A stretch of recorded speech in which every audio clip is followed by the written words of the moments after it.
Okey, okey, kita minum madu Okey. Tambah tenaga untuk potong pokok hari ni. Ni madu. Sedap. Madu. Okey. Tak ni.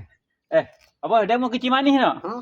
Makan madu. Ha? Ada orang tanya Boleh makan madu keluluk ke ada kecil manis? Boleh. Boleh. Kecil manis madu keluluk lah paling utama. Cocok dah betul ni. Tak pernah cocok. Tak cocok Okey, ni testimoni pak cik ni. Dia memang ada kecil manis. Tapi dia makan madu keluluk okey. Kita tu bayar pokok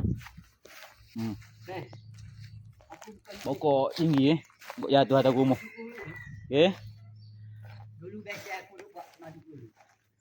Aku nak tipu malam masuk dengan cikgu lebih kurang 150 botol. Ya. Aku duk minum. Saya cuma bulan puasa yang tak minum. Ya. Kalau saya beli dekat pasar malam itu lah bang. Ya. 40, Saya. 65. Hak tu musa. Ya.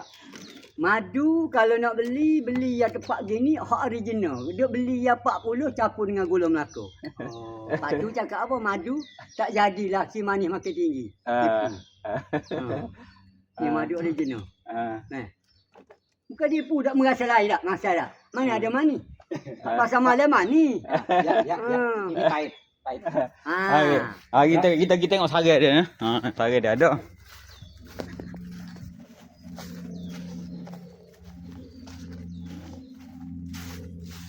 Okey ni. Okey ni sarai dia ni.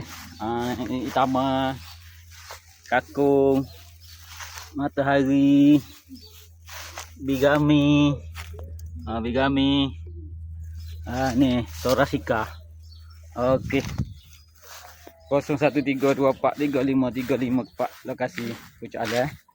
Nanti kita panggil warga Pucuk Alai makan madu percuma fresh daripada sarai. Okey, sekian terima kasih. Bipolar pun ada.